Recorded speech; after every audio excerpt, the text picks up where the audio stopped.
Friends, if you want to watch super hit movie A Christmas Carol in English, then you must like this video. If you are visiting our channel for the first time, don't forget to subscribe to our channel. Friends, in today's video, the movie we are going to talk about is called A Christmas Carol. We will talk about what this movie is and where you can watch it all. The interesting facts about this movie in today's video, I am going to tell you. I am also going to give you all the information on which op platform or on which satellite channel you will get to watch this movie. Also, we will talk in detail about the technical department, music department, pre-production, filming, post-production budget, box office collection of this film. We will also talk about the story of this film, and I will also give you a small review of the story of this film. Apart from this, we will discuss about the facts of this film storyline, star cast actors' performance in the film, and which character has played which role. That's why I request you friends to watch this video till the end. So let's start the video. A Christmas Carol, also known as Disney's A Christmas Carol, is a 2009 American animated Christmas fantasy film produced, written for the screen, and directed by Robert Zemeckis. Produced by Walt Disney Pictures and Zemeckis ImageMovers Digital, and released by Walt Disney Studios Motion Pictures, it is based on Charles Dickens's 1843 novel of the same name. The film was animated through the process of motion capture, a technique used in ImageMovers' previous animated films, including The Polar Express, 2004, Monster House, 2006, and Beowulf, 2007, and stars the voices of Jim Carrey, Gary Oldman, Colin Firth, Bob Hoskins, Robin Wright Penn, and Carrie Elwes. It is Disney's third adaptation of the novel, following Mickey's Christmas Carol, 1983, and The Muppet Christmas Carol, 1992. A Christmas Carol was officially released in Disney Digital 3D, Real D 3D, and IMAX 3D on November 6, 2009. Its world premiere in London coincided with the switching on of the annual Oxford Street and Regent Street Christmas lights. The film grossed $325 million on a $175 to $200 million budget and received mixed reviews from critics, who criticized its dark tone and script, but praised its visuals, Alan Silvestri's musical score, and the performances of Carrey and Oldman. The film and Mars Needs Moms, 2011, were the only ImageMovers digital projects made before the studio was shut down by the Walt Disney Company for unsatisfactory box office results. Despite this, it was nominated for Favorite Animated Movie, and Jim Carrey won Favorite Voice from an Animated Movie at the 2010 Kids' Choice Awards. Plot. In Victorian-era London, Ebenezer Scrooge, a greedy, penny-pinching, and lonely moneylender, refuses to partake in the merriment of Christmas. On Christmas Eve, he declines his cheerful nephew Fred's invitation to the annual Christmas dinner party and dismisses two gentlemen who are collecting money for charity. His loyal employee Bob Cratchit requests to not work on Christmas Day so he can spend time with his family, to which Scrooge reluctantly agrees. That night, Scrooge encounters the shackled ghost of his late business partner Jacob Marley in his bedchambers. Marley warns Scrooge to repent his ways or suffer a worse fate, before informing him that three spirits will visit him and guide him away from this miserable existence. At 1 o'clock, Scrooge is visited by the candle-like ghost of Christmas past, who shows him visions of his childhood and early adult life. They see his lonely boarding school days, his relationship with his beloved sister Fan, and his time as an apprentice for moneylender Nigel Fezziwig. The young Scrooge meets a young woman named Belle, with whom he falls in love, but his focus on accruing wealth drives them apart. Seeing this, a devastated Scrooge extinguishes the ghost's flame and returns home. Scrooge next meets the merry ghost of Christmas Present, who shows how others find joy on Christmas Day. Scrooge and the ghost visit Bob's house, learning his family is content with their small dinner and meager home. Scrooge starts to take pity on Bob's ill son, Tiny Tim, whom the rapidly aging ghost comments might not survive until next Christmas. They next visit Fred's house, where Fred insists the guests raise a toast to Scrooge in spite of his stinginess and general ill will. Before the ghost withers away, he shows Scrooge the evils of ignorance and want. Soon after, the ghost of Christmas Yet to Come takes Scrooge into the future, where a recent death elicits no sympathy from London's inhabitants. After being chased across London by the ghost, Scrooge sees his charwoman, Mrs. Dilber, trade the deceased's possessions to fence named Old Joe as well as the deceased's body. The ghost also shows Scrooge the Cratchits' home, where they find Bob and his family mourning Tiny Tim. Later, Scrooge is led to a nearby cemetery, where the ghost points out his own grave, revealing Scrooge as the man who died. Scrooge desperately vows to change his ways before falling into his empty coffin and finding himself returned to his bedroom in the present.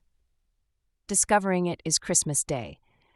A gleeful Scrooge begins spreading happiness and joy around London, surprising the Cratchits with a turkey dinner, agreeing to give money to the gentleman's charity, and then attending Fred's Christmas dinner. The next day, Scrooge raises Bob's salary and pledges his support for the Cratchits. Scrooge becomes a father figure to Tiny Tim, who overcomes his ailments and is restored to health, and now treats everyone with kindness, generosity, and compassion, thus embodying the Christmas spirit. Cast, edit, Jim Carrey as Ebenezer Scrooge, a stingy, penny-pinching, and lonely old man whose sheer miserly nature leads him to despise Christmas and all things which engender happiness. Carrey also portrays Ghost of Christmas Past, who is depicted as an androgynous man with a flickering flame for a head and a body like a candle, and speaks with an Irish accent.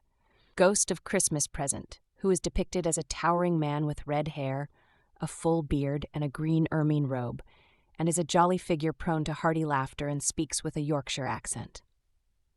Ghost of Christmas Yet to Come, who is depicted as an ominous shadow of Scrooge's alter ego. His appearance is of a figure in a large black hooded cloak. Gary Oldman as Bob Cratchit, Scrooge's poor underpaid clerk. Jacob Marley, the ghost of Scrooge's former business partner who is bound in chains. Oldman also provides the motion capture for Tiny Tim, Cratchit's youngest son. Colin Firth as Fred, Scrooge's cheerful nephew and only living relative. He is the son of Scrooge's long-dead sister Fan. Bob Hoskins as Mr. Nigel Fezziwig, the proprietor of a warehouse business for whom Scrooge worked as a young apprentice. Hoskins also portrays Old Joe, a fence who buys the belongings of the deceased Scrooge from Mrs. Dilber. Robin Wright as Fan, Scrooge's beloved younger sister who has since died. Belle, Scrooge's neglected fiancée. Cary Elwes as Portly Gentleman No. 1, Dick Wilkins, Mad Fiddler, Guest No. 2, Businessman No. 1. Elwes would also act as a stand-in for Scrooge or the ghosts of Christmas past and present in scenes where these characters appear together, as all were portrayed by Jim Carrey. Fionnuala Flanagan as Mrs. Dilber, Scrooge's charwoman. Steve Valentine as funerary undertaker Topper. Daryl Sabara as Undertaker's apprentice, tattered caroller No. 1, beggar boy No. 1, Peter Cratchit, well-dressed caroller No. 1. Sage Ryan as tattered caroller No. 2. Amber Gainey Mead as tattered caroller No. 3, well-dressed caroller No. 2. Ryan Ochoa as tattered caroller No. 4, beggar boy No. 2, young Cratchit boy, ignorance boy, young boy with sleigh, Tiny Tim. Bobby Page as tattered caroller No. 5, well-dressed caroller No. 3. Ron Batita as tattered caroller No. 6, well-dressed caroller No. 4. Sammy Hanratty as beggar boy No. 3, young Cratchit girl, want girl. Julian Holloway as fat cook, portly gentleman No. 2, businessman No. 3. Jackie Barnbrook as Mrs. Allie Fezziwig, Fred's sister-in-law, well-dressed caroller No. 5. Leslie Manville as Mrs. Emily Cratchit. Molly C. Quinn as Belinda Cratchit. Faye Masterson as Martha Cratchit, guest No. 1, Caroline. Leslie Zemeckis as Janet Hollywell, Fred's wife. Paul Blackthorne as guest No. 3, businessman No. 2. Michael Hyland as guest 4. Carrie Hoyt as adult ignorance. Julene Renee Preciado as adult want. Production. After making The Polar Express 2004, Robert Zemeckis stated that he fell in love with digital theater and tried finding an avenue in order to use the format again. He eventually decided that an adaptation of Charles Dickens' A Christmas Carol. In prose. Being a ghost story of Christmas would be an opportunity to achieve this. Upon rereading the story, he realized that the story has never been realized in a way that it was actually imagined by Charles Dickens as he wrote it, as well as that it's as if he wrote this story to be a movie because it's so visual and so cinematic. Zemeckis has stated previously that A Christmas Carol is one of his favorite stories dealing with time travel. Ebenezer Scrooge actor Jim Carrey has described the film as a classical version of A Christmas Carol. There are a lot of vocal things, a lot of physical things I have to do, not to mention doing the accents properly, the English, Irish accents. I want it to fly in the UK, I want it to be good, and I want them to go, yeah, that's for real. We were very true to the book. It's beautiful. It's an incredible film. The Walt Disney Company partnered with Amtrak to promote the film with a special nationwide exhibition train tour, starting at Los Angeles in May 2009 and visiting 40 cities, finishing in New York City in November. Soundtrack: the film's music was written, composed, orchestrated, and conducted by Alan Silvestri. The film's music was also orchestrated by William Ross, Conrad Pope, and John Ashton Thomas, and performed by London Voices and the Hollywood Studio Symphony. Much of the film's music was based on actual Christmas carols such as God Rest You Merry Gentlemen, Deck the Halls, O Come All Ye Faithful, Hark the Herald Angels Sing, and Joy to the World. The film's theme song, titled God Bless Us Everyone, was written by Glenn Ballard and Alan Silvestri and performed by Italian classical crossover tenor Andrea Bocelli. The film's soundtrack album was recorded in 2009 at the Newman Scoring Stage in Los Angeles, California. The film's soundtrack album was also released on the 3rd of November 2009 by Walt Disney Records. Present by Juju is the theme song for the Japanese version release. A Christmas Carol opened London on November 3, 2009, and was theatrically released on November 6, 2009, in the United States by Walt Disney Studios Motion Pictures. Home media: Walt Disney Studios Home Entertainment released the film on November 16, 2010, in a single-disc DVD, 2-disc 2D Blu-ray DVD combo, and in a 4-disc combo pack that includes a Blu-ray 3D, a regular Blu-ray, a DVD, and a digital copy. This marked the first time that a film was available in Blu-ray 3D the same day as a standard Blu-ray, as well as Disney's first in the Blu-ray 3D market, along with Alice in Wonderland 2010. The DVD contains deleted scenes and 2 featurettes called On Set with Sammy and Capturing a Christmas Carol. The Blu-ray also has a digital advent calendar and the featurette Behind the Carol, the full motion capture experience. The Blu-ray 3D has an exclusive 3D game called Mr. Scrooge's Wild Ride. The film grossed $69 million in home sales. Reception. Box office: A Christmas Carol grossed $137.9 million in the United States and Canada and $187.4 million in other territories for a worldwide total of $325.3 million. 3. Due to its high production and marketing costs, the film lost the studio an estimated $100 million and forced Mark Zoradi, president of Walt Disney Studios Motion Pictures Group and the head of worldwide marketing, to resign.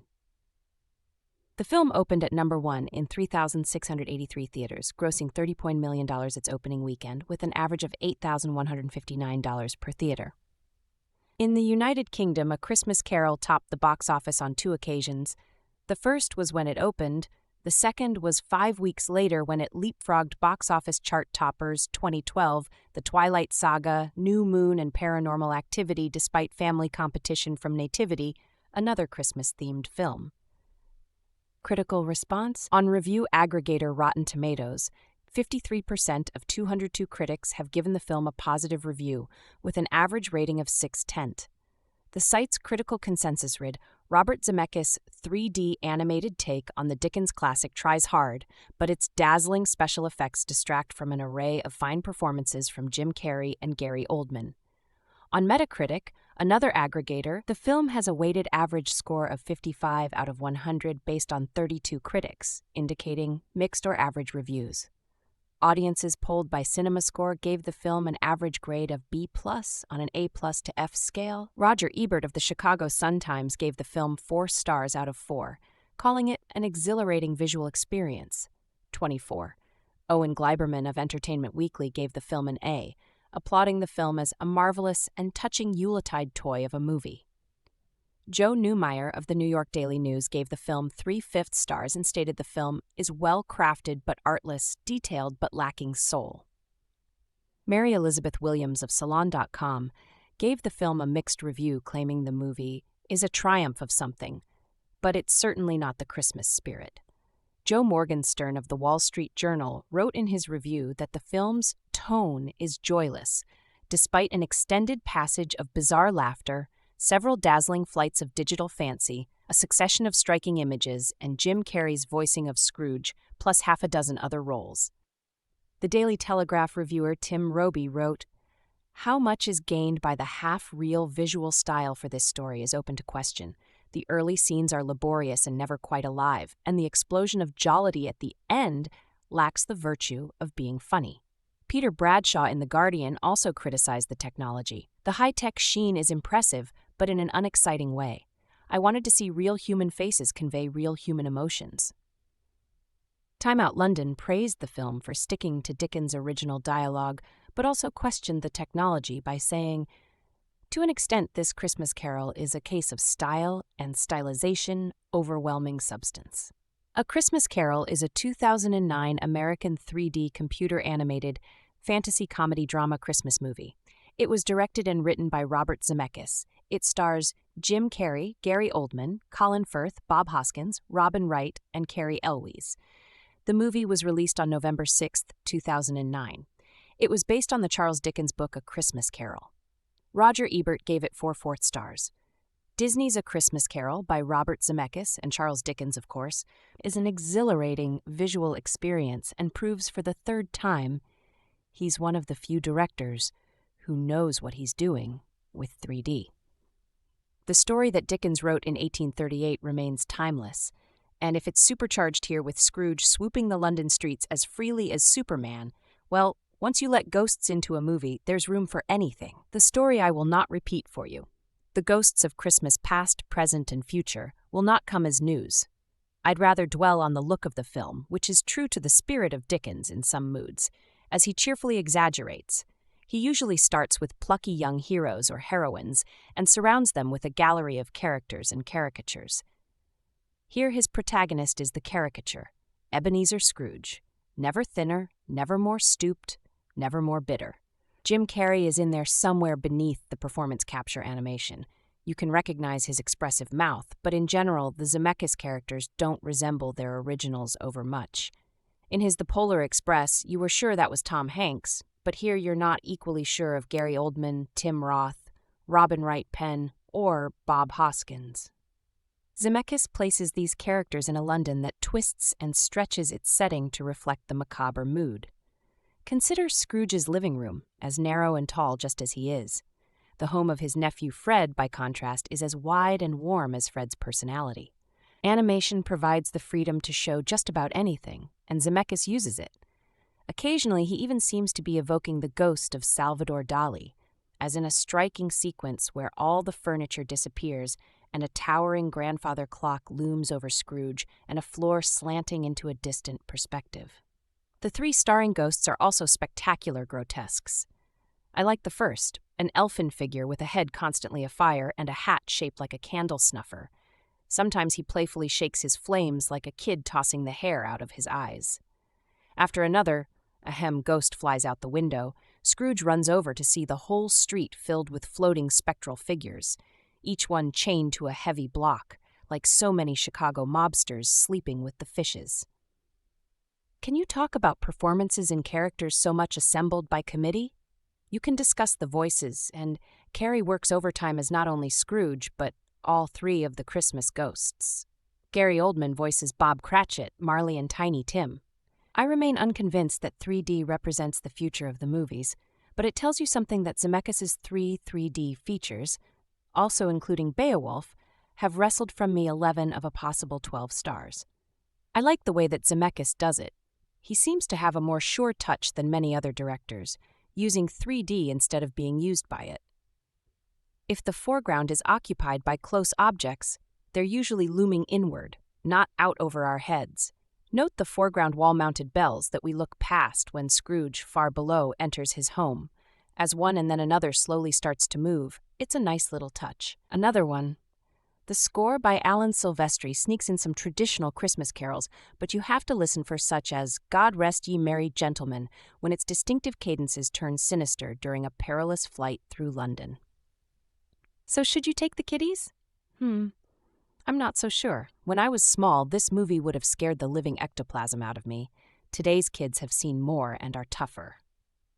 Anyway, A Christmas Carol has the one quality parents hope for in a family movie.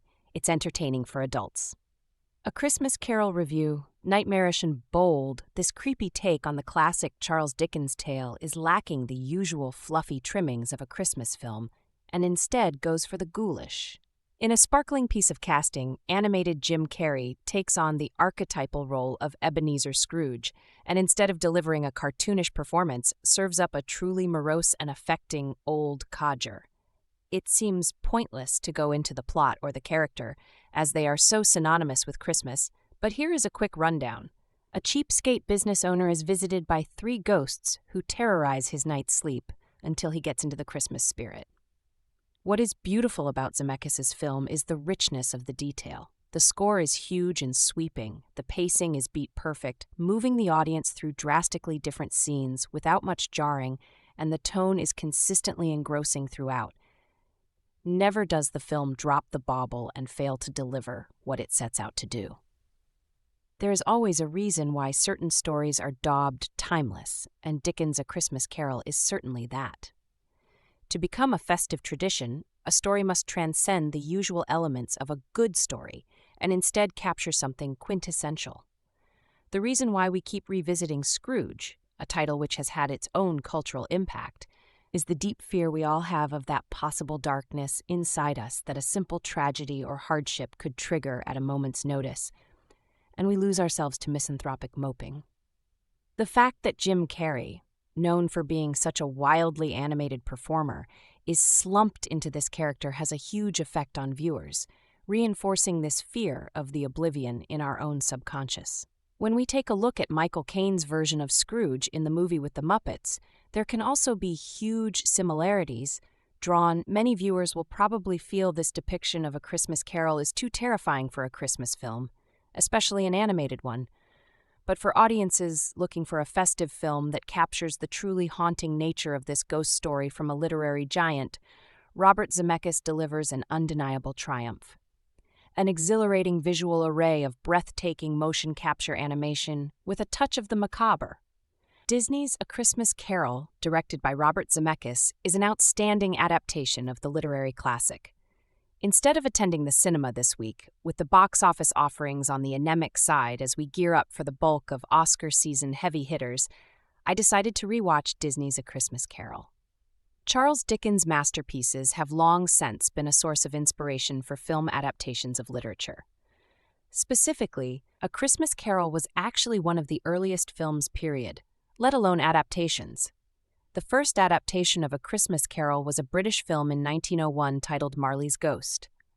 This classic work has been adapted for film, theater, radio, and television more than 100 original, separate times, collectively. But why? Why this novel? Quite possibly, this single work of literature has been brought to life for the stage, speaker, or screen more than any other, with only a few possible exceptions. Perhaps because it is simply timeless, transcends all generations. Writer-director Robert Zemeckis showcases his ability to put his spin on the timeless tale by perfecting the motion capture animation techniques that made his adaptation of The Polar Express so visually stunning. Although Patrick Stewart's Scrooge in the TNT original movie from 1999 is my favorite Scrooge, I feel strongly that Zemeckis' film is closest adaptation to the spirit of the novel and brings it to life in the way Dickens himself may have imagined. London may be anxiously awaiting the arrival of Christmas Day, but the old miser Ebenezer Scrooge, Jim Carrey, could not care any less. He much prefers the company of his money and micromanaging his humble clerk Bob Cratchit, Gary Oldman, at his counting house. After begrudgingly allowing Cratchit to have Christmas Day off, Scrooge heads home.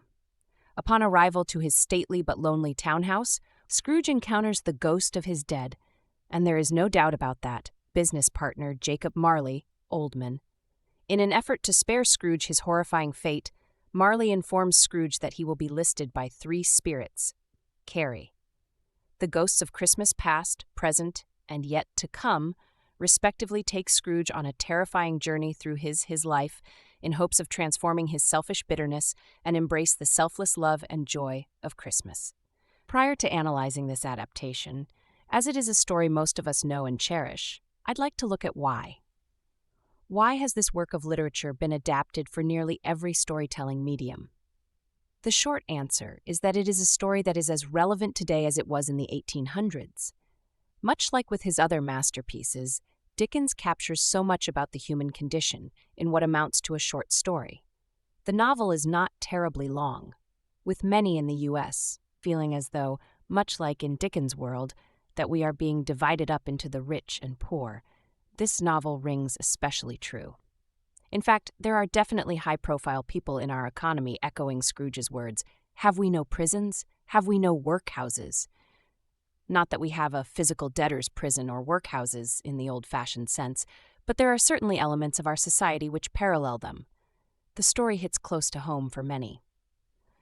Furthermore, the novel and subsequent adaptations are regarded so highly because Dickens encapsulated every aspect by which mankind judges one another: past, present, and future.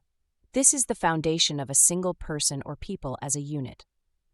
Through Scrooge, Dickens shows us that if we look at our past, present, and future, then we can see the impact we have on those around us and even ourselves. By seeing how we really are, we can make the decisions to develop an approach to change ourselves to be about the business of mankind. Interestingly, the ghosts show Scrooge how Christmas past was a time of magic, although it ended in heartbreak for Scrooge.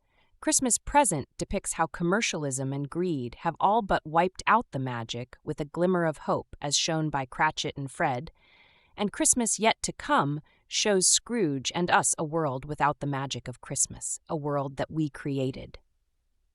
Another reason why this story is so powerful is because Dickens wrote the character of Scrooge to be a complex, multi-layered human who acts very much like a mirror to many of us. On the surface, he looks like a stereotypical old miser, but after looking into his past, we are given a glimpse of how he evolved, not unlike many of us. This story is also powerful for those who recognize the religious origins of Christmas or not. The focus of the story is on generosity, hospitality, love, compassion, as well as selfishness, greed, and sociopathy. But it very much includes and makes reference to the religious underpinnings of this special time of year. Simply stated, this is a dynamic story of redemption that transcends generations of people. Zemeckis' adaptation is a beautiful usage of 3D storytelling technology. Ordinarily, I am not a fan of 3D movies, but this one is an exception for sure. I did not watch it in 3D last night, but I remember watching it in 3D when it came out in 2009 at the then Downtown Disney AMC. Zemeckis is one of few directors who knows how to use 3D effectively without it seeming like a gimmick. His use of 3D in A Christmas Carol greatly enhances the visceral appeal of the movie. One of the principal differences between this and other adaptations is just how supercharged it is with visual effects, intense chase scenes, and flying through the street of London. But as Scrooge himself acknowledged, spirits can do anything. They're spirits. Zemeckis does not hold back on the dark elements of the story. If you have read the novel, you will recognize that there are very dark parts. In many respects, A Christmas Carol is a supernatural horror film. After all, how else was Scrooge going to be so scared that he would make a 180 and change his miserly ways? It's no surprise that Jim Carrey can be seen in the character of Scrooge. However, it is not as apparent that he is the infrastructure of the look of the characters he voiced, as was the case with Tom Hanks' characters in Zemeckis' The Polar Express. And this trend is even less apparent with Firth's, Oldman's, and Wright's respective characters. I love Zemeckis' embrace of the macabre mood of the story. So often, adaptations of this story lose the very horrifying elements that absolutely terrify Scrooge. Although I remember hearing parents comment that this version was too scary for their kids, I think that having a version that is skewed towards teens and adults was important. Another great element in this film, the score. Alan Silvestri's score sneaks in some traditional Christmas carols, but you have to listen for such as God Rest Ye Merry Gentlemen, when its distinctive cadences turn sinister during a perilous flight through London. There are few Christmas movies that capture the spirit of the season better than A Christmas Carol. Zemeckis' adaptation is my pick for best translation of page to screen. The cinematic excellence of Disney storytelling is woven throughout this film and makes for a thrilling journey. If you're planning to watch some Christmas movies this holiday season, I highly recommend this version of A Christmas Carol. But if you have very young children, it may be a little too scary for them. Whether you are young or young at heart, the magic of Christmas rings all too loudly in this timeless story brought to screen once again. I usually don't care for animation very much, no matter how compelling, but I watched this movie when it first came out and thought it was pretty good. Upon rewatching, I've changed my mind. The movie is not only good, it is mind-blowingly fantastic. This version of the Dickens classic is directed by Robert Zemeckis, the same director that gave us The Polar Express, a creepy wreck of a Christmas movie starring Tom Hanks. Fortunately, Zemeckis got it right this time with this 3D masterpiece. This version is vying for position as my personal favorite for this beloved Christmas classic. This movie was not universally heralded by the critics, especially among some amateur viewers and critics. There was a lot of bitching and moaning about the movie being too scary for young children, as well as complaints about the film being too dark and dreary. Guess what? Just because the film has Disney on the cover does not mean that the director cannot exploit the story to the fullest. And that is what was done and how. This is not a kiddie movie. And appropriately so.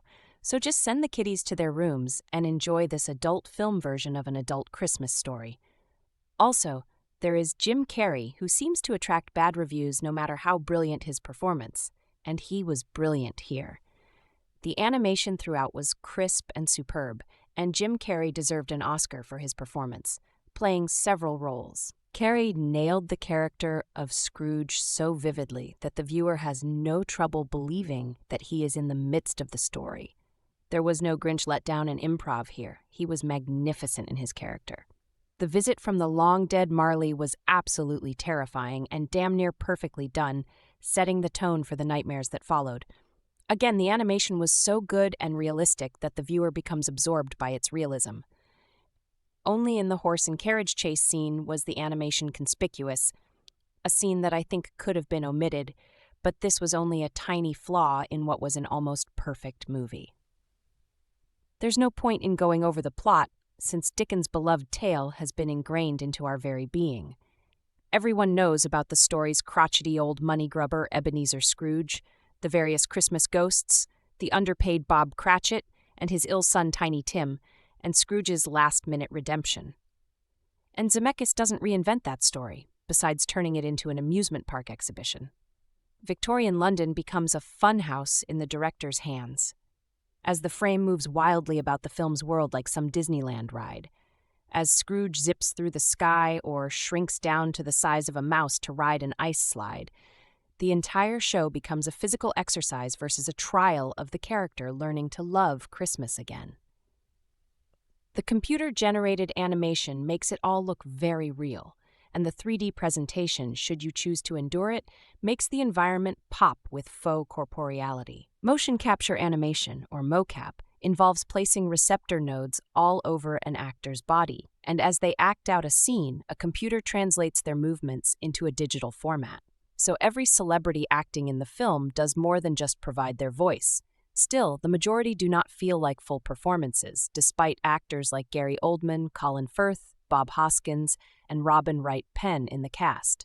Actions and surfaces appear very realistic, whereas the characters' eyes look dead inside. Their faces and movements approach the photoreal, but something essential is lacking in the way Zemeckis animators depict the windows into the soul. They look like wax sculptures come to life.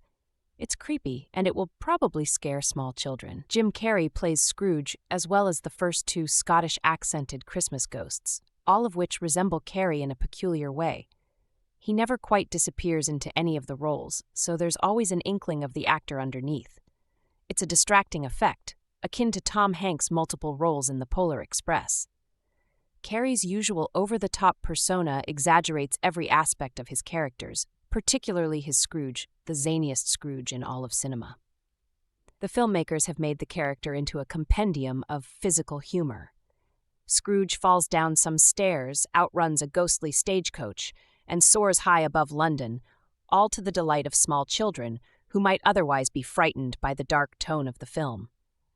No matter how expensive and visually impressive the film's technical gimmicks may be, they aren't enough to propel Carrey's performance above the great Scrooges of the past. Alastair Sim, George C. Scott, Patrick Stewart, Michael Caine, Scrooge McDuck, and so on. Zemeckis is clearly more interested in testing the darker possibilities of mocap animation within the story, particularly the ghost elements, suggesting Zemeckis would rather be making a full-fledged ghost story than another rehash of Dickens' overexposed tale. Scenes with Marley in chains and the ghost of Christmas yet to come are genuinely frightening and come alive like no other in the film, much in the way scenes with Grendel stand out in Beowulf. Zemeckis has been fascinated with bringing an adult edge to his animated films ever since Who Framed Roger Rabbit. Perhaps it's time for him to stop animating well-known literary works and test his mocap technology with a story that will better complement the animation style. The best comparison to A Christmas Carol is Ron Howard's abysmal How the Grinch Stole Christmas, another Christmas blockbuster where Jim Carrey plays Jim Carrey in disguise. Both films completely abandon the heart of their respective sources by resolving to exploit their stars' wackiness through madcap antics. Some audiences gobbled up Howard's film, and they'll probably eat this one up too. Zemeckis does his best to make the story his own with some admittedly unsettling ghost imagery, but the experience lacks soul, which is exactly what Dickens hoped to communicate. Those of us looking for holiday entertainment more engaging than the visual superfluousness this film amounts to will have to search outside the mocap realm. This is a really splendid interpretation of Dickens's novel of redemption. Watched in 3D, the characters truly come alive. There is a real sense of being present in Victorian London that isn't always the case in films with flesh and blood actors. This is because the artistic imagination and recreation is near boundless. Okay, it seems difficult to recreate fire, as the scenes with hearths weren't successful in my eyes, but that, and the occasionally unnecessary comic scenes, and the preoccupation at one point with falling aside, A Christmas Carol is amazing. Now, you might be surprised, having written the above, that my family, the three of us, with a wide age range and differing cultural roots, my wife is French, all agreed that though we truly loved this film, and would want to see it again but not at the cinema, expensive, the best interpretation of Dickens' novel for us, wait for it, is The Muppets' Christmas Carol. We discussed this on the way back, and yes, Michael Caine is by far the best Scrooge ever. Real or animated actors alike. There is a strong emotional dimension to the Muppets version, I kid you not. Scrooge's young love is poignant and moving, and the songs in the Muppets film are really, really wonderful. It's dark, too. The Ghost of Christmas Past is impressive. But I'm meant to be reviewing the Jim Carrey film. Mr. Carrey is very good and convincing as Scrooge, and he voices a number of other characters, too. All three ghosts, I seem to recall. The animation is stunning, and you really feel as if you're flying with Scrooge, as he's taken either backwards or forwards in time.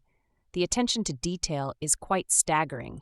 So you see, I am a great fan, but the Muppets version still takes precedence for its humanity. Am I being unfair? It would be interesting to know what a child would think if it saw this version first and then the Muppets. Carrey and Caine, sounds like Waldorf and Stadler, are definitely the best Scrooges I've seen, and there have been some truly unimpressive ones. Sad to say that Patrick Stewart disappointed. Also, both films capture the spirit so well. Pun could be intended. I've always been entranced by A Christmas Carol. Wondered why Scrooge had a chance of redemption while those other poor spirits are doomed to wander the earth for eternity. Redemption is so important, so necessary, and I detest those that block others' attempts to redeem themselves. How often do we see this mean-spirited attitude in politics? We all need the opportunity to redeem ourselves. We can view the ghosts of Christmases past, present and future, and relate these to our own lives, what we have done, continue to do, and where our actions might lead. There is a powerful scene in A Christmas Carol where the ghost of Christmas present dies. He lives for one day only, and thus has many, many brothers. But before the first bell of midnight, Scrooge is shown the children of want and ignorance. The scenes that follow are eye-poppingly startling, and the creative imagination truly superb. The message is as important now as it was in Dickens' time, perhaps more important for us now. It might be expensive to watch in 3D and buy the obligatory popcorn, But this is a true Christmas film for all the family, though you might need to cover the little one's eyes at times. The message is uplifting and timed with the celebration of the birth of Jesus and the unfolding of the greatest act of redemption, so very relevant. Yes, go and watch this film and then treat yourself to a copy of the Muppets version, maybe for a Christmas Eve viewing. Both films will truly fill you with the Christmas spirit and a sense of what Christmas was, is, and should be. Ebenezer Scrooge, Jim Carrey, is a penny-pinching miser, a personal policy that has made him well off, but also isolated him from his fellow man. Believing himself better off in his financial security than in being happy connecting with family and friends, Scrooge takes the most comfort in laughing at how pitiful those without are in their self-made situations.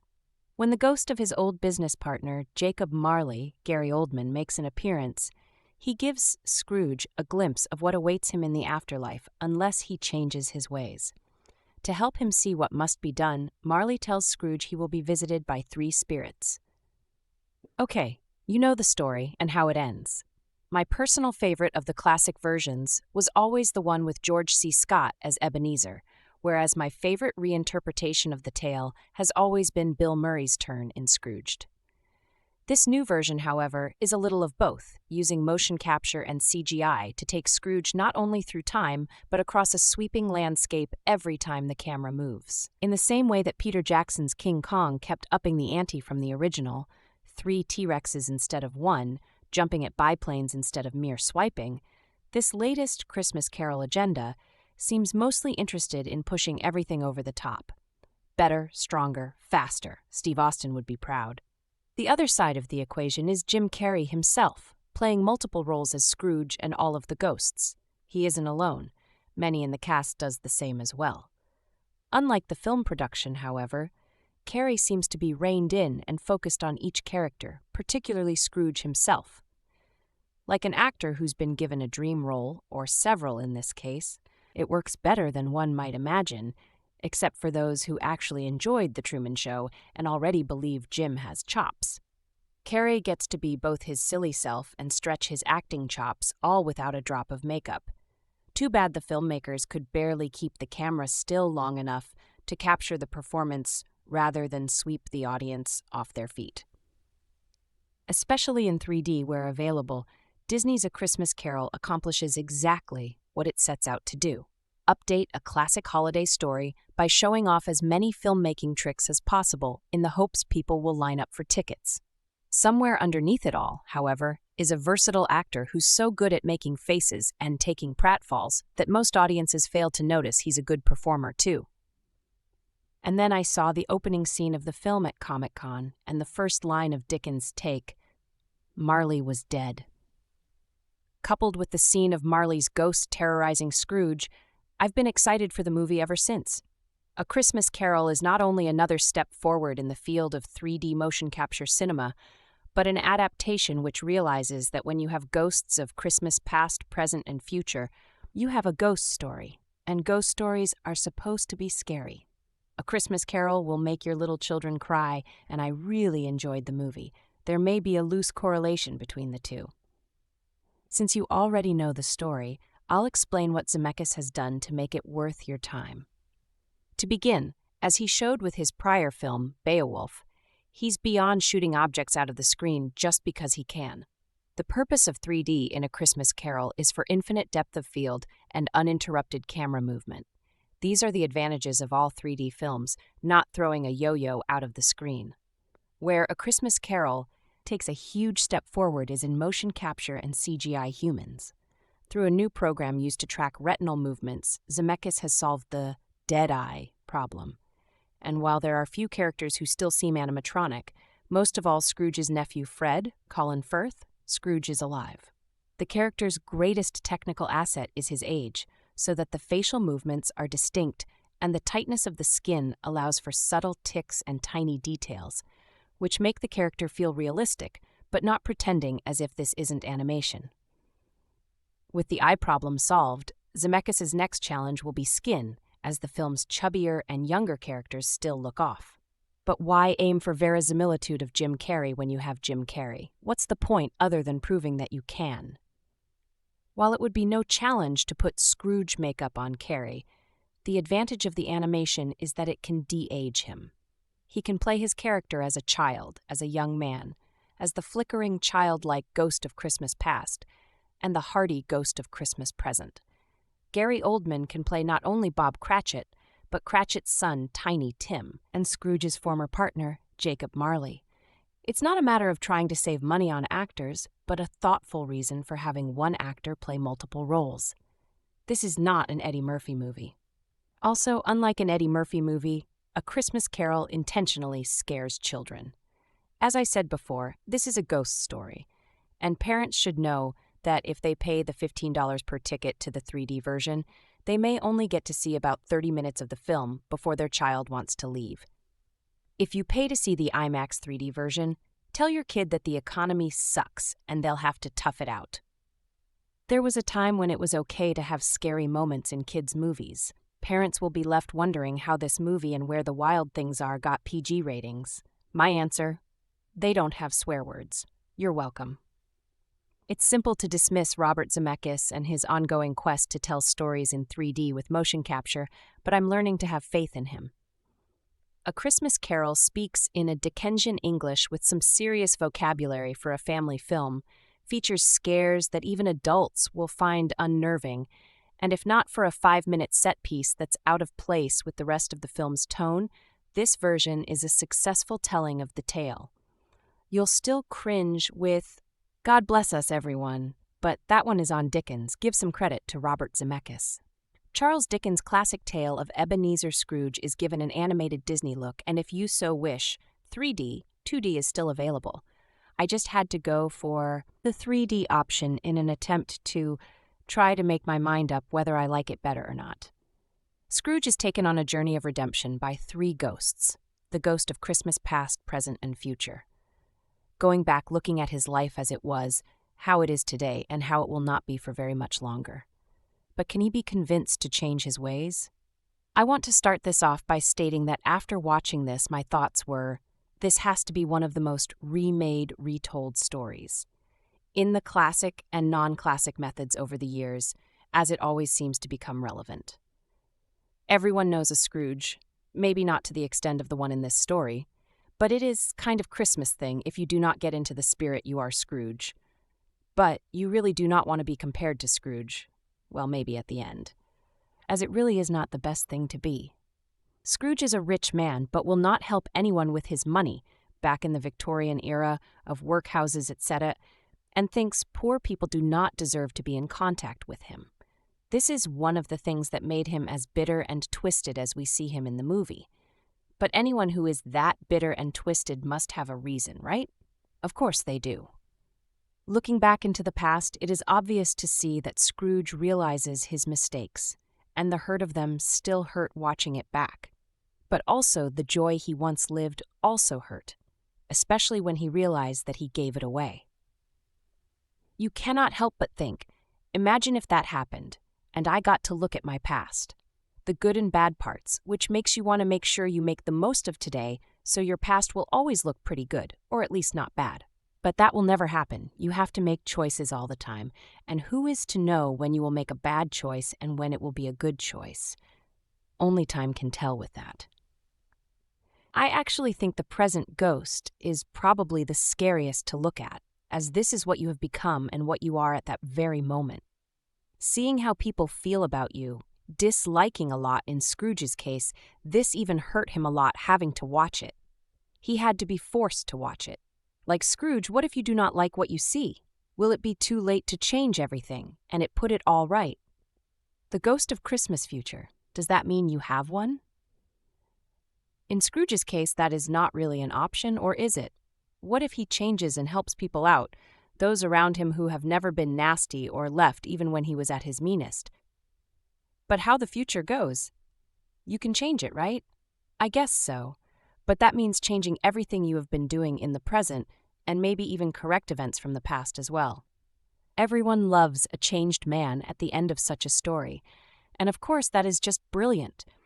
What is not to love about seeing an old man realize his mistakes and change himself and enjoy life again, like he once would have done when he was younger? Seeing him grab onto the back of a horse and carriage like the children were doing the previous day and slide on the snow ice. Just brilliant. While yes, I know this story, it is still fantastic to watch in a different format and style. Such a tale of how you can change no matter how late you may leave it. Everyone can still change and do things for others and better themselves. It really is heartwarming to this day, especially in times of hardship with money. I think it makes it ever so relevant about how Christmas can still be a time to enjoy yourself with your family and friends. Jim Carrey does quite a few of the voices, Scrooge and the Three Ghosts. The Ghost's accents left quite a bit to the imagination as seemed to change throughout his lines, which was a little annoying. The Ghost of Christmas Past had an Irish accent, which just kind of made me laugh. The Ghost of Christmas Present was Scottish, or at least started out Scottish, and drifted to the Yorkshire accent. It is, of course, quite a serious movie. I have to admit, a little scary, jumpy in parts, not one for really small children, in my opinion, but also has quite a few funny moments to tie it all in very nicely together. The ghosts were quite graphic in parts and tended to appear when least expected, especially with it being in 3D parts kind of jumping out at you. But I would say this film should be for like 10 plus, really, as anyone younger would either get bored or a little scared. It is a very dark movie, and rightly so, it is not normal Disney. I still think it was released like 3 weeks too early, and probably would have had a much better opening weekend at the box office in a few weeks. Still, we might just see this on for quite a while as it gets closer to Christmas, I am sure. People will be wanting to go and see it at the cinema. To, get into the Christmas spirit, this has kind of made me want to watch more Christmas movies, but I promise I am going to wait for a couple of weeks yet, as I do not want to sicken myself of them now. I am still not completely sure about the 3D. I mean, the snow looks cool, but I do like this type of animation, as you can kind of still see the actors' faces in the animated character, which really does amuse me, as I find it odd that the people look real but not at the same time. However, having the Alice in Wonderland trailer on before this movie was well worth it. What will the ghosts of Christmas past, present, and yet to come have to show me? A Christmas Carol is a 2009 adaptation of Charles Dickens' classic novel. Ebenezer Scrooge does not believe in the spirit of Christmas. One Christmas Eve, 3 ghosts take Scrooge back to the past, show him the present, and take him into the future. Facing his misfortunes, he learns a meaningful lesson. For over a century, there have been several adaptations of A Christmas Carol. It's essential that each one must obtain a new message. Seeing this animated exhibition on the big screen was a fun experience that I will never forget. The 2009 animated adaptation fleshes out a mesmerizing story to audiences about the true meaning of Christmas. Jim Carrey's performance as Ebenezer Scrooge was profound. Scrooge is a complex character. He has been through countless turmoils in life. Whether they were his own doing, Scrooge learns to embody those faults instead of forgetting. Popular to the world of comedy, Carrey manages to find suitable bits to make audiences laugh. Carrey is the highlight of the film. Not only does he play Scrooge, but he also performs multiple parts. I have not seen Carrey in many dramatic roles, but doing this film was a chance for audiences to witness what else he is capable of. His performance as Christmas Present was tremendous. I love the hearty laugh he bellows. A Christmas Carol is not your typical animated film. Motion capture is a unique world in itself. The animation looks so realistic to the point that it looks like actual people on the screen. I recommend that you take a look at the behind-the-scenes footage.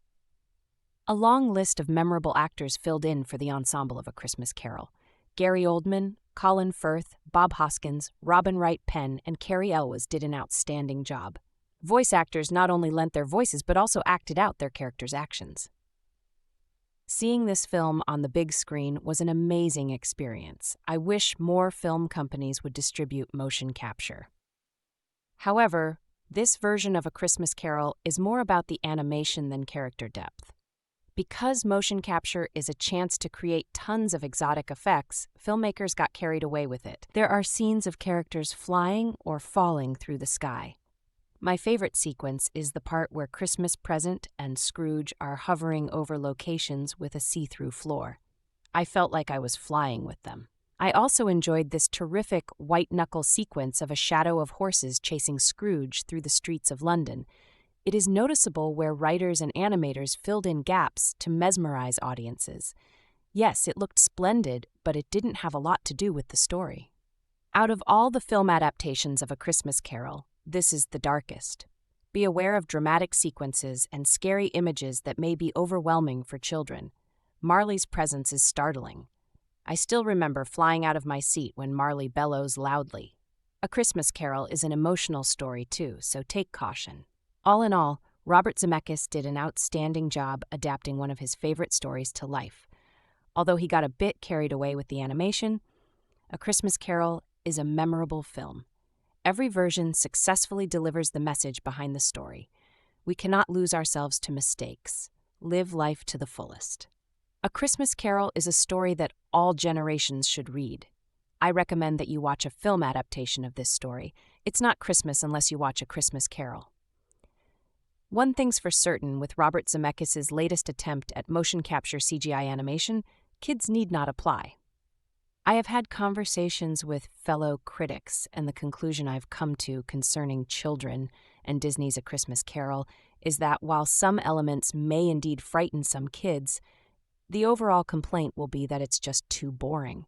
If you've seen any incarnation of Charles Dickens's A Christmas Carol, the best way to describe this latest attempt is to call it a stripped-down, non-inventive take on the classic Christmas story that wears on too long and is just plain dull.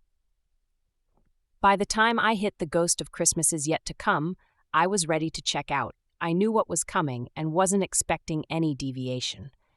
I won't say I was ever bored beyond reproach, but I was never moved and certainly never felt a kinship with any of the characters whose dull and lifeless eyes and facial features are far from inviting. The putty-like facial issues and non-responsive eyes have flummoxed Zemeckis since The Polar Express in 2004, and there is very little sign of improvement here. Considering the eyes are the gateway to the soul, a lot is missing when the spark isn't there. Where the film does knock it out of the park is in its visuals beyond human attributes.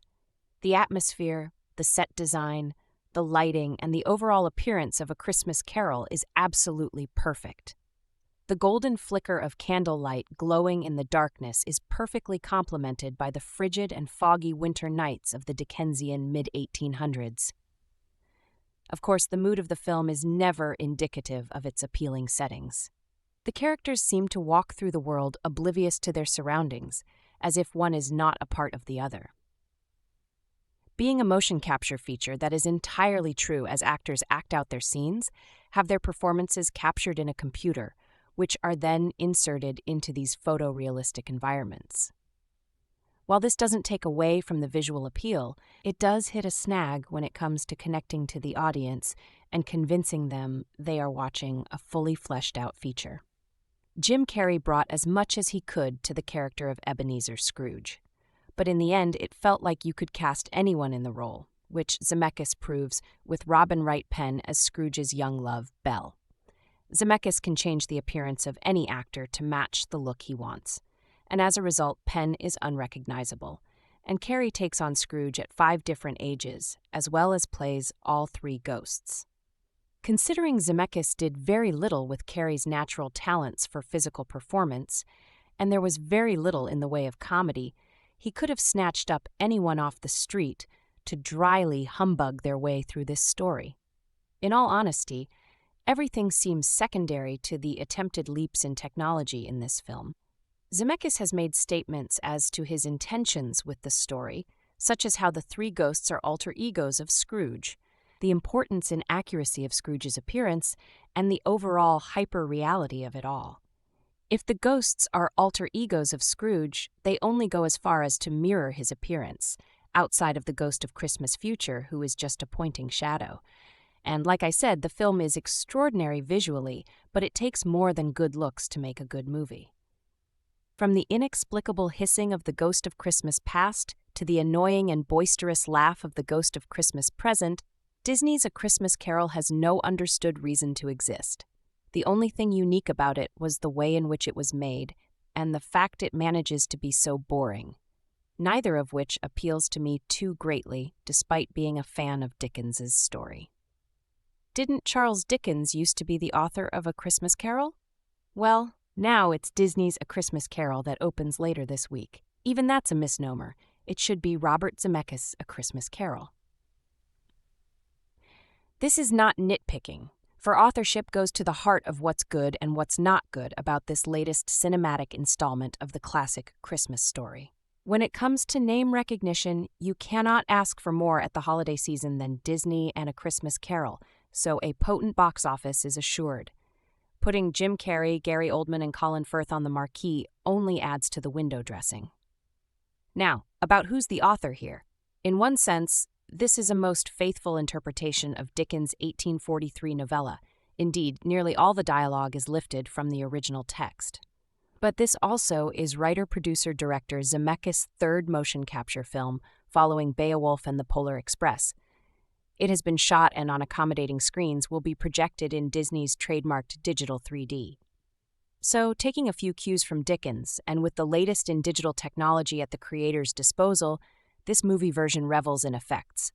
Ethereal, menacing spirits burst through locked doors, frightening visions terrify Scrooge, and images of wild horses, twisted human forms, and coal-black dwellings rife with crime, filth, and misery are linked by flights through London's cityscape and over countrysides that lift from Harry Potter movies as much as from Dickens. Initially, all this serves to invigorate an old warhorse. One is reminded that what Ebenezer Scrooge experiences when the chained ghost of his long-dead partner and then three spirits assault him in his own bedroom is horror in the true sense. So this is a very dark tale, a tour of a miserly, misanthropic man's soul, and Zemeckis' film does reclaim this aspect of a story that has become more of a cheery cartoon in modern retellings. But as the spirits escort Scrooge through his sorry life, Zemeckis gradually makes this Christmas Carol his own. But as he does, with his intense reliance and belief in movie technology, this auteur shuns the beating heart of Dickens' story. Dickens' A Christmas Carol is about emotions. It's about how emotions can get stunted and tramped down, how they can be revived, and how empathy and affection can bring joy to the human soul. One will find none of that here. Zemeckis' A Christmas Carol is, in its essence, a product reel, a showy, exuberant demonstration of the glories of motion capture, computer animation, and 3D technology. On that level, it's a wow. On any emotional level, it's as cold as Marley's Ghost. Motion capture allows an impressive cast. Along with Carrey, Oldman, and Firth, there's Cary Elwes, Robin Wright Penn, Bob Hoskins, and Fionnuala Flanagan to play multiple roles. For instance, Carrey is not only Scrooge, at every age, he is the ghosts of Christmas past, present, and yet to come. And Oldman plays Scrooge's meek but cheerful clerk, Bob Cratchit, as well as his sickly son, Tiny Tim. You certainly can justify this. The ghosts are aspects and extensions of Scrooge's personality, and a son should mirror his father. But gimmick casting leads to gimmick acting. With vocal tricks and accents, CGI-distorted faces and figures, and exaggerated body language, the movie robs Dickens' vivid prototypical characters of any sense of being living, breathing flesh. They become caricatures in a Christmas pageant. The worst offense to the spirit of Dickens comes with Tiny Tim. He, more than any other character in this tale, represents its true spirit. In the Zemeckis version, he's a dress extra who tiresomely exclaims, "God bless us, everyone!" So deck the halls with praise for the crew. Cinematographer Robert Presley, designer Doug Chiang, animation supervisor Jen Emberley, visual effects supervisor George Murphy, and Alan Silvestri for his robust score. But a rousing humbug to those who confuse the media for the message. There's something about Jim Carrey that I find highly intriguing, and it's the something that's very dark and bleak in him. It's not a quality of his that often gets played to. In fact, I first noticed this about him in the otherwise terrible psychological thriller The Number 23, a few years back, in which he portrayed a man descending into insanity, because it seemed as if the film was terrified of unleashing that aspect of Carrey. It struck me then that almost everything we've ever seen Carrey do, comedy and drama alike, has been terrified of what looks to me like rage in him, and so it gets corralled into a grinning hypermania that is somehow perceived as safe because it's just funny. I'd love to see what Carrey would do with the Joker for a director who was willing to harness that rage. The Riddler for a hack like Joel Schumacher? Shh. I might have said, too, that Ebenezer Scrooge could be a good fit for that rage. The simmering bitterness of decades of Dickens's anti-hero seems uniquely suited to a new interpretation of Scrooge by Carrey in the hands of maybe a Darren Aronofsky or a Catherine Bigelow, someone who would give the story a horror movie treatment we haven't quite seen before. But not this Christmas Carol.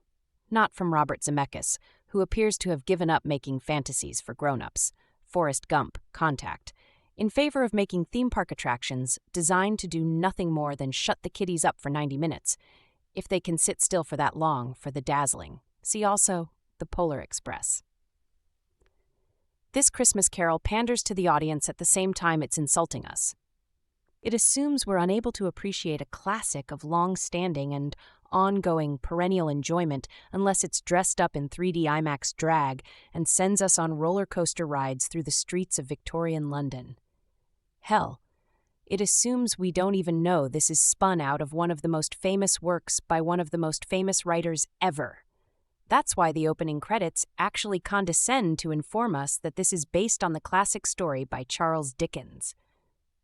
Zemeckis, who also wrote the screenplay, has nothing at all new to bring to the story of the miserly, antisocial Scrooge, who gets a wake-up call one Christmas Eve via the ministrations of 3 ghosts who show him the error of his ways. Never mind if today's new atmosphere of meanness and every man for himselfness suggests that some modern spin might have been found. Just because Dickens was indicting the heartless capitalism and government abandonment of the poor of his era doesn't mean there's any application in the 21st century. None at all. Unless you find it clever and amusing to get virtually sprayed in the face by Marley's ghostly spittle coming out at you in 3D. That's new, I guess. Oh, and there is the chase sequence. You mean you don't remember the bit in Dickens where Scrooge gets chased through the snowy London streets by demonic red-eyed horses till he shrinks down to the size of a mouse, with accompanying squeaky Scrooge mouse voice, of course? I so wish I were making that up. That's a Zemeckis contribution. That might be the worst thing about this literally Disney-fied take on A Christmas Carol. Zemeckis appears to think that Scrooge is a comic figure, not a tragic one. He gets buffeted around like Wile E. Coyote. He suffers much physical abuse at the hands of the ghosts of Christmas past, present, and future, all of which Carrey also supplies the voices of. The psychological and emotional assault he's meant to be under simply isn't as interesting to Zemeckis, and mostly gets foisted off as supposedly sad looks in the zombie eyes of the waxy faces of the CGI animated people whose misfortunes the ghosts force Scrooge to witness. Carrey was able to transcend the makeup he had to endure in the equally misfired Grinch adaptation a few years ago in order to make that character searingly pitiful. But he can't overcome the motion capture technology that renders him into an actual cartoon here. His Scrooge, just as uncomfortably synthetic-looking as all the other people on screen, becomes just one more element that makes this Christmas Carol creepy in all the wrong ways. And in none of the right ones. Disney's A Christmas Carol. Poor Charles Dickens loses attribution to the mouse, and with cause, marks director Robert Zemeckis' third foray into motion capture animation, after the Polar Express and the decidedly non-holiday-ish Beowulf. The technology theoretically gives Zemeckis control over every last pixel, without the threat of actors, camera crews, or simple gravity rearranging the zeros and ones in a more spontaneous way, but mostly it results in the awkward integration of photorealistic figures into all digital environs. It's like some fiendish plot to turn the wealth of human drama into a demo of the world's dullest cutting-edge video game. Any proper adaptation of A Christmas Carol has to be rooted in hard-scrabble realities of mid-19th century London, a place where the poorest of the poor live in candle-lit squalor, isolated by the miserly habits of Ebenezer Scrooge and society at large. But as the story has become a holiday perennial, the coarser edges of Dickens's world have been steadily buffed down, and Zemeckis' techno-magical version goes further than most. He's effectively turned London into a sleek diorama of pristine brick and cobblestone surfaces and scrubbed the faces of the wretched as clean as porcelain dolls. And that's before he throws in the requisite Disney action beats. Nevertheless, Zemeckis' meticulous 3D rendering does produce some visual marvels, starting with Scrooge himself. His elongated face, gaunt frame, and long, spindly fingers suggest a body aligned with a toxic spirit. Mercifully resisting the urge to turn Scrooge into Grinch 2.0, Jim Carrey suppresses his manic tendencies for much, though not all, of the movie, curling his tongue around famously cantankerous lines that don't need further embellishment. He also gives voice to all three of the guides who lead Scrooge through his dark night of the soul: the ghosts of Christmas past, present, and future. Gary Oldman pulls off his own hat trick, playing both noble Bob Cratchit and sickly Tiny Tim, as well as Scrooge's late partner Marley, who haunts the miser in fluorescent green. The elasticity of A Christmas Carol occasionally works in its favor, as when Zemeckis abstracts Christmas future into a simple silhouette that engulfs Scrooge in darkness and shadow. But more often than not, his Scrooge gets tossed around like a rag doll, catching aerial view after aerial view of the city, and at one point blasting off to the stratosphere like Chuck Yeager in pajamas. Zemeckis' concessions to Disney, and perhaps to his long-running yen for expertly calibrated cartoonishness, finally scrape bottom when he sends a 6-inch Scrooge slaloming through the streets atop an icicle. So where's Dickens in all of this? Still in print, though likely itching to do some haunting of his own. Lately, A Christmas Carol has been hijacked to provide a one-size-fits-all formula for all sorts of morality plays, keeping Matthew McConaughey from tomcatting around in the rom-com Ghosts of Girlfriends Past, and prodding a Michael Moore type into affirming the 4th of July in the right-wing farce An American Carol. From there, though it's the faintest of praise to say it, and though an icicle-surfing Scrooge may seem a far ways from the Alastair Sim standard, you'd have to declare Zemeckis' version a step in the right direction. There's really no point in putting a synopsis of the tale here, as surely everyone knows about Mr. Scrooge, played here by a motion-captured Jim Carrey, and his memorable night when he was visited by the ghost of Christmas past, the ghost of Christmas present, and the ghost of Christmas yet to come. Having been taken on by everyone from Albert Finney and Co. to Patrick Stewart, from Alastair Sim to the Muppets, just what does this version add to the selection we already have? Unsurprisingly, director Robert Zemeckis brings us 3D. Oh yes, that seems to be the big selling point this time around, and we'll come back to it shortly. First of all, let's look at the cast. Jim Carrey gets to play Scrooge and all of the main spirits, so he obviously gets a chance to show some range and have fun, which he does. He's very good in the role of Ebenezer, but the incarnation of the ghost of Christmas past disappoints. The ghost of Christmas present is as fun as ever, and the ghost of Christmas yet to come could have been played by anyone. Essentially, hit and miss then. In the other roles, we have Gary Oldman playing Bob Cratchit, as well as Marley and Tiny Tim, bizarrely enough, and he doesn't do too badly. Colin Firth is good as the cheery nephew trying to get his Uncle Scrooge to attend Christmas dinner. Cary Elwes makes little impression with a few roles, but Bob Hoskins steals his scenes whenever he appears in the guise of Mr. Fezziwig. The screenplay, written by Zemeckis, is largely faithful to the original story and transfers the most familiar chunks of dialogue directly onto the screen. It's not the dialogue that causes frustration, though. As others have mentioned, it's the inclusion of 1 or 2 moments not in the original tale that feel the most out of place and jarring, especially an extended chase sequence with the ghost of Christmas yet to come going after a shrunken Scrooge. How about the visuals? Well, there's a lot of lovely stuff on show here, and the 3D is really well done, but that provides another problem, one that casts its shadow over every other aspect of the film, including the acting. This movie really does feel like nothing more than a showcase for some fancy visuals. From the opening sequence that features a pointless though impressive journey over the rooftops of Dickensian London, through every journey that Scrooge makes with a ghost, to that terrible chase scene, it just feels as if everything has been shoehorned in around all of the visual flourishes and swish camera moves. Robert Zemeckis seems to have been so carried away with his bag of tricks that he couldn't leave well enough alone. Sadly, he didn't trust the movie to be carried just by the material he so adores. That's a great shame because I really enjoyed The Polar Express, so I certainly didn't expect to dislike this, a version of one of my own favorite tales, so much. Maybe it's that familiarity with the greatness of the source material that soured my experience. Somehow, in between all of the fancy special effects and constant need to get extra gliding camera work in there, Zemeckis has managed to suck all of the fun out of a story that is a classic because of how much fun there is inherent in the concept. That's just something I cannot pardon. Over the years, Charles Dickens's A Christmas Carol has been adapted for the big screen countless times, with everyone from Scrooge McDuck, 1983's Mickey's Christmas Carol, to Michael Caine, 1992's The Muppet Christmas Carol, playing the role of Ebenezer Scrooge.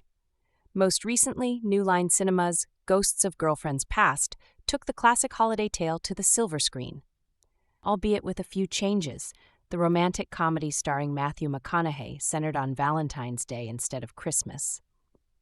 Disney's A Christmas Carol, the latest big-screen retelling, stays much more faithful to the original work than some of its predecessors, which is a bit surprising considering the star of the film, Jim Carrey. Those walking into Robert Zemeckis' 3D animated adventure expecting the zany, rubber-faced comic they've grown to love over the years will be sorely disappointed, as A Christmas Carol stays pretty true to Dickens's beloved story. There are no moments of improv and no script rewrites to let Carrey's comedic style shine, which is fine, but with a story told as many times as this one, even at a quick 96 minutes, A Christmas Carol feels a little long since viewers have heard it all before.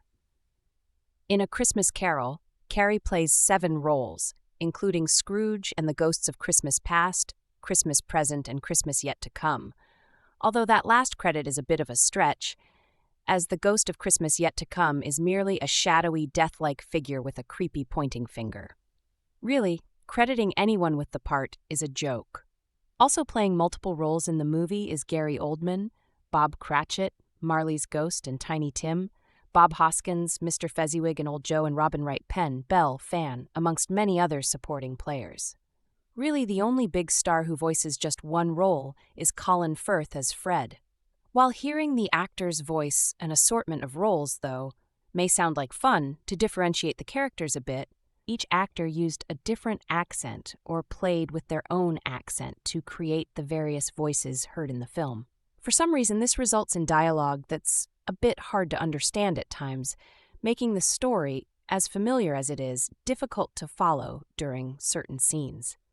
Lines go by and viewers haven't a clue what was said, making parts of A Christmas Carol very frustrating to watch.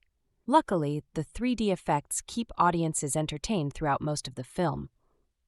Unlike some recent big-screen 3D offerings, the effects used in A Christmas Carol are pretty amazing to watch, and when the snowflakes begin to fall, you'll have to stop yourself from reaching out and trying to grab one. While the commercials for the film exaggerate the 3D effects a bit, making it seem like Carrey will come out of the screen and fly over your head, the effects are still well done nevertheless. If only you could enjoy them without wearing those annoying glasses. While adults and kids alike will be entertained by Carol's 3D effects, the movie may not be suitable for young viewers. Sure, it has a PG rating and is a Disney film, but parents shouldn't take the MPAA's reason for giving the movie a PG rating lightly. The film is rated PG for scary sequences and images, and younger viewers may be a bit terrified by the events that unfold during the Ghost of Christmas Yet to Come's visit. The sequence that plays out, though animated, is pretty intense, and even adults will be surprised by how scary it is. Parents with young children may want to sit through A Christmas Carol by themselves first to judge whether or not their kids can handle it. Overall, A Christmas Carol is a faithful retelling of Charles Dickens's beloved novella, complete with some amazing 3D effects that really bring the story to life. But one has to wonder if another adaptation was really needed. Without offering anything new to the classic story, Disney's A Christmas Carol just feels tired and dull at times, even with Carrey front and center. At least, Ghosts of Girlfriends Past brought something new to the table. Whether or not A Christmas Carol brings in Grinch-sized earnings remains to be seen, but one thing is for certain. As far as Jim Carrey holiday classics go, just like Dr. Seuss said, It looks like The Grinch Stole Christmas after all. Every modern adaptation of A Christmas Carol starts out at a disadvantage. No matter the strengths of its take on the material, no matter what unique flourishes or embellishments it adds, no matter how novel its interpretation, the new version will inevitably be compared to its hallowed predecessor, so ingrained in the public consciousness that it has become a part of the cherished lore of the holiday season. I am speaking, of course, of the classic 1992 film The Muppet Christmas Carol, starring Michael Caine and Kermit the Frog, in the production that forever proved that Dickens's work is best realized in shades of well-trained British grump and felt. Despite working in the shadow of that seminal work, writer and director Robert Zemeckis of Back to the Future fame brought Dickens's story to life anew in his motion-captured retelling of the classic tale. The film stars Jim Carrey as the curmudgeonly Ebenezer Scrooge, Gary Oldman as his put-upon employee Bob Cratchit, and Colin Firth, Robin Wright, Bob Hoskins, and Cary Elwes, who, alongside Carrey and Oldman, play multiple roles in filling out the film's cast. While Zemeckis assuredly puts his own stamp on the source material, in the end his interpretation is a muddled one. Many times during the film, I found myself asking, what audience is this movie intended for? It was marketed as a child-friendly romp, with trailers that focused on Jim Carrey's wild gesticulations and gentle humor. But despite that packaging, the film is genuinely and committedly dark. It depicts a decaying Jacob Marley with his ghostly cohorts, each appended to some Victorian torture device and bemoaning their fate. It also features the mad laughter, emaciation, and unsettling demise of the ghost of Christmas Present, alongside grotesque personifications of ignorance and want, who taunt and haunt the protagonist. These moments, among many other scary scenes, suggest a movie that, however family-friendly its lighter moments may be, would give almost any elementary school student nightmares till New Year's. Perhaps, instead, the film was meant for lovers of horror and the macabre. Zemeckis devotes particular attention to the way in which Dickens crafted a legitimate ghost story, with spirits and haunting images that were supposed to be so terrifying that his readers, not just his main character, would abandon their wicked ways. There is a latent eeriness that permeates the film and heightens the disquieting elements in the original work. Zemeckis' A Christmas Carol could have simply been intended as a tinsel-tinged scary movie, designed to spook and thrill. And yet, much of the movie proceeds at an agonizingly slow pace. There are certain points where this feels deliberate, allowing heavier scenes to breathe, but in other places, Zemeckis relentlessly drags out moments until they lose all punch or terror. And beyond the pacing problems, Zemeckis' cinematic adaptation exhibits an almost slavish devotion to Dickens's original dialogue, preserving the Ghost of Christmas Present's criticisms of the church and other stretches of Victorian-specific scenes and sentiments that would seem disconsonant in any horror film today. So, maybe the movie is a different beast altogether. Maybe it's supposed to be a faithful retelling of the original story, with the artifacts of its time and all the elements of both horror and social commentary that Dickens included. Perhaps, in fact, it was intended to be a more mature, less neutered film adaptation of the work, aimed squarely at adults and distinguished from its family-friendly counterparts. Why, then, are so many of the film's most terrifying scenes punctuated with slapstick comedy? If fidelity to the source is the goal, then why does the film involve a scene where Scrooge shrinks down to the size of a thimble and attempts to fire his housemaid with a voice from Alvin and the Chipmunks? Why are we treated to Scrooge roof surfing on an icicle, or having a madcap chase with a demonic horse and buggy? All of these elements stitched together left me wondering if this film was actually intended for some narrow group of individuals who seek out faithful retellings of spooky Victorian tales while hoping for the additional flair of a Roadrunner cartoon. There's still good material in each of these disparate aspects of the film. As superfluous as they feel, many of the action set pieces are inventive and make use of the freedom the CGI permits. The ghosts that haunt Scrooge's bedchamber are each legitimately scary in their own way. There's a warmth to the scene where Scrooge witnesses his nephew Fred teasing him, but nevertheless wishing him well, and an intimate sadness when Scrooge sees Bob Cratchit's private grief over the death of his son. And while the film's finale veers a bit too far off into standard Jim Carrey wackiness, it otherwise plays Scrooge's newfound jubilation to the hilt, and it largely works. But the odd mishmash of tones renders the movie an exercise in hunting for scraps. The effort is not helped by the wildly uneven performance capture animation in the film. All of the cast members play multiple roles thanks to computer-assisted trickery, but the wonkiness of the result is, at times, creepier and more unsettling than anything the film actually intended to be scary. The uncanny valley is ever present, with characters who are too exaggerated to seem like real human beings, and too realistic to have the outsized plausibility of a cartoon character. In fact, many of the film's characters look like animatronic robots wearing stretched-out human skins, with movements that feel like the unnerved twitches of an electrified corpse. Bob Cratchit, in particular, appears to be some sort of deformed, seizing hobbit. Zemeckis' chosen medium, also employed in his polarizing adaptations of Beowulf and the Polar Express, allows for a certain amount of creativity with the stories, ghosts, and setting, and takes advantage of the actor's versatility. But these issues with the characters' movements and lip-syncing turn the movie's visual presentation into a strange cross between Night of the Living Dead and The Sims. There's an ambition clearly present in Zemeckis' A Christmas Carol, but it's a very unfocused ambition that tries to accomplish too many divergent goals. The end result is a number of generally intriguing elements that don't add up to a cohesive whole. It's a noble attempt, but all things considered, I think I'll stick with the Muppets. The Christmas Ghosts, Gary Oldman voices Bob Cret Marley, and Tiny Time. I remain unconvinced that 3D represents the future of the movies, but it tells you something that Zamis 3 3D features also, including both, have wrestled from me 11 of a possible 12 stars. I like the way that Zamis does it. Have a more sure touch than many other directors using 3D instead of being used by it. If the foreground is occupied by close objects, they're usually looming inward, not out over our heads. Note the foreground wall-mounted bells that we look past when Scrooge far below enters his home as one, and then another slowly starts to move. It's a nice little touch. The score by Alan Silvestri sneaks in some traditional Christmas carols.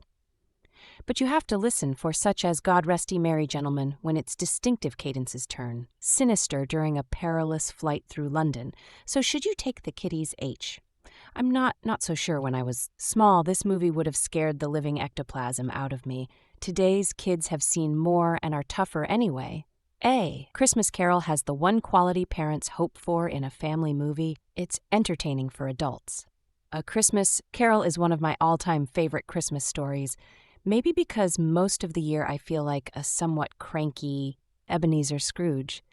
But once Thanksgiving is over, my mood lightens over the spirit of the upcoming holiday. It seems that every few years someone feels the need to do an update on the classic tale, and sometimes it works. Heck, there have certainly been a lot of versions over the years, over 24 on TV and in movies, according to IMDb, and I've enjoyed many of those myself this time. Director Robert Zemeckis, who seems intent upon never making another live-action film as long as he lives, brings us another 3D IMAX CGI motion capture extravaganza. If the number of buzzwords there don't tell you what this film is really about, then I can't help you. The movie stars Jim Carrey in a variety of roles, most notably Old Scrooge himself. The Scrooge character, with its caricature-like features, is actually the most effective one in the film, thankfully, since he's the lead. Carrey also plays the three ghosts that come to haunt Ebenezer, as well as Scrooge. At younger ages, we also have Gary Oldman playing primarily Bob Cratchit, and Bob Hoskins briefly playing Scrooge's old boss. I mention these two in particular because someone made the decision to make the characters look very similar to the actors portraying them. I don't know what effect they were going for, but I can tell you what the result was: creepy. It was just bizarre watching a CGI character that looked so much like Oldman, but not with the only semi-human, that animatronic look that defines that uncanny valley, the very subtle things that aren't right in attempted photoreal, computer-animated portrayal of humans. Most of the characters suffered from the same thing. It was like watching an animatronic display at Disneyland. On the other hand, there were glimpses of amazingly realistic people in the film, but these were always at a distance. There was one scene where I wanted to believe that they inserted a live actress into the film just as an Easter egg. I respect Sis for what he's doing. I really do. He's trying to push the frontier when it comes to people rendered as CGI. Problem is, you have to get it perfect. Otherwise, your brain just kind of short circuits looking at this almost reals person on the screen. This is why most CGI animated films use caricatures of humans. It's easier for the mind to accept by making blue, skinned, overly tall aliens with odd facial features. I think James Cameron will get around this in Avatar. And speaking of the upcoming 3D Cameron-helmed extravaganza, A Christmas Carol is in 3D. I've said many times before that I'm a fan of a 3D cinema, but not when it's used as a gimmick overall. I really enjoyed the 3D look of the film, but there was one sequence that was stuck into the film that just didn't belong, and was there only for the sake of showing off the roller coaster effects and exaggerated 3D in the film. It was at least a 5-minute sequence. And I was mentally tapping my fingers, waiting for it to be over so we could get back to the story. Side note there, seemed to be a little tribute to the tiny ash scene from Army of Darkness, smiley face. So what did I like the story? Of course, but they don't get credit for that. I did enjoy the opening scene, which was very effective in showing just how miserly and feared Scrooge was. On the flip side, I also really enjoyed the ending of the film. It really gave us more time with the repentant Ebenezer than I've seen in any version to date. Besides what I've mentioned, what I didn't like was that the film was all over the spectrum. In terms of tone, sometimes it was goofy funny, and at other times had scenes that I think will scare the heck out of little kids when his doorknob comes to life. That's a heck of a scare. And Marley's jaw coming loose was worthy of a horror movie, of course. Then they put a little ha-ha moment on the end of that one. But by then your kids has had the poops scared out of them. Oh, and I have to mention the Ghost of Christmas Past, one of the most unexplainably ridiculous characters I've ever seen on screen. Then again, maybe it's me. Some people were laughing at it. But frankly, I was perplexed by the point of what it was doing and thought it was just plain stupid. No doubt there will be comments below wittily calling me a Scrooge. But you're too late. I did that in the opening paragraph. Smiley face. But seriously, as I said, I love this story and I wish that Zemeckis had left the CGI behind and made it a live-action film based on the classic tale. Other information about this film. I'm yet to be sold on the Robert Zemeckis School of Motion Capture. Don't worry, I don't hold a prejudice. I'm just waiting to be convinced. And I worry that Zeus, for all his championing of the technology, might not be the one to do it, for as impressive as the technical merits of his technique might be, I think that Zemeckis has yet to find a story that truly needs to be told in that format, or at least a story that resonates in that format, much as Pixar have somewhat validated computer-generated animation.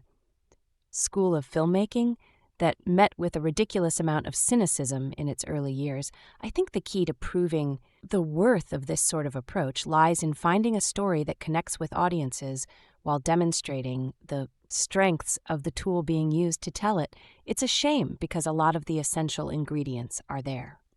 Jim Carrey is an actor who uses his entire body as an organ of his craft, bending and stretching and riding with the best of them. Watching Carrey at his best, it seems he has mastered his body like a world-class musician might master an instrument. His actions are exaggerated.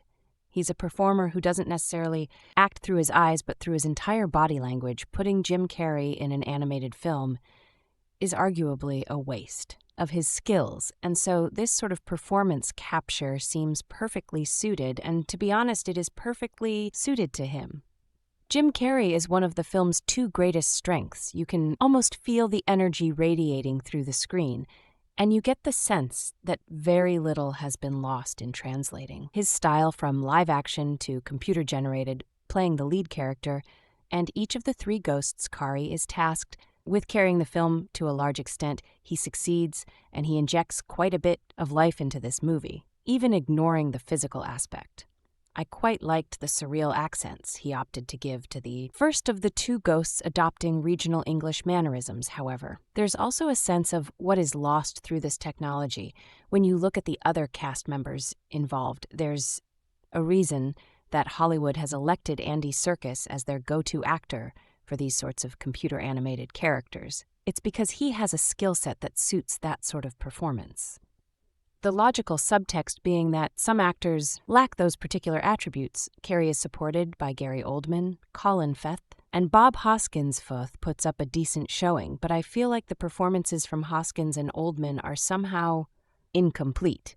And I think there's a very clear reason for this. In contrast to Carrey, these are actors who typically underplay their roles and communicate with the slightest, barely perceptible movements, gestures, and glances. As wonderful as this technology might be, you can't replicate Gary Oldman's eyes. Imagine, for example, how difficult it would be to bring a computer-generated George Smiley to life, even replicating the actor's exact movements. This isn't a criticism of the technology, but one that acknowledges the kinds of limitations that exist, just as Pixar's wonderful design would be wasted on an ultra-realistic setting. This sort of technology is best used on extroverted performers, so the film doesn't really succeed as the perfect example of everything this technology is capable of, if only because it never seems to play solely to the strengths of this particular approach. However, the film does a fairly decent job of offering us up yet another version of A Christmas Carol, to be entirely honest. Everybody has their favorite iteration of the tale, which has been recycled and reworked for generation upon generation. My own preferred versions would be The Muppet Christmas Carol and Scrooged. However, Zima version does have one very important factor in its favor, distinguishing it from a great many of its competitors. It's remarkably faithful to Dickens' novel, lifting entire chunks of dialogue. Normally, fidelity isn't an issue.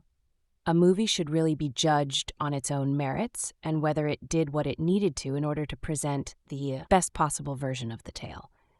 However, after years of everybody trying to put their own spin on the tale, the almost original hook of this version is a strange faithfulness, a desire to play the story remarkably straight with a minimum of bells and whistles. There's no change of time period, no pop culture references, no puppets. Everything is remarkably true to Dickens' vision, and I respect that it helps this take stand out as relatively unique in the pantheon of recent adaptations. On the other hand, I do wonder if Zeus' version of the tale provides all the excitement and engagement that families expect from a Christmas film. After all, books and films are different media, and audiences go in expecting different things, while the entire sequence, with the third ghost, cackles with energy. The rest of the movie seems relatively sedate. There's really very little done with the special effects that you couldn't see done with live action, and relatively little that injects a sense of excitement into a story most kids are already overly familiar with. Still, it's not a bad film. I enjoyed a bit of it, and Carrey is really an actor suited towards the style of movie making. However, it doesn't really feel like it justifies the technique that Zemeckis is using, at least not in a way that will win audiences over. And the irony is that the weight on Zemeckis only increases with each of his releases, as audiences grow increasingly skeptical. It's a perfectly fine movie, but it really feels like it should be so much more. I usually don't care for very much, no matter how compelling, but I watched this movie when it first came out and thought it was pretty good. Upon rewatching, I've changed my mind. The movie is not only good, it is mind-blowingly fantastic. This version of the Dickens classic is directed by Robert Zemeckis, the same director that gave us The Polar Express, a creepy wreck of a Christmas movie starring Tom Hanks. Fortunately, Zemeckis got it right this time with this 3D masterpiece. This version is vying for position as my Al favorite for this beloved Christmas classic. This movie was not universally heralded by the critics, especially among some amateur viewers and critics. There was a lot of bitching and moaning about the movie being too scary for young children, as well as complaints about the film being too dark and dreary. Guess what? Just because the film has Disney on the cover does not mean that the director cannot exploit the story to the fullest. And that's what was done, and how this is not a kiddie movie. And just send the kiddies to their rooms and enjoy this adult film version of an adult Christmas story. Also, there is Jim Carrey, who seems to attract bad reviews, no matter how brilliant his performance. And he was brilliant here. The animation throughout was crisp and superb. And Jim Carrey deserved an Oscar for his performance, playing several roles. Carrey nailed the character of Scrooge so vividly that the viewer has no trouble believing that he is in the midst of the story. There was no Grinch, let down, and improv here, he was magnificent in his character. The visit from the long-dead Marley was absolutely terrifying, and damn near perfectly done setting the tone for the nightmares that followed. Again, the animation was so good and realistic that the viewer becomes absorbed by its realism only in the horse and carriage chase scene. Was the animation conspicuous a scene that I think could have been omitted, but this was only a tiny flaw in what was an almost perfect movie. There were so many memorable scenes that it would be impractical to list them all, as Scrooge's nocturnal nightmare takes him on a whirlwind tour of the Old English landscapes. All of the Christmas ghosts were terrifying and exquisitely creepy in their own way.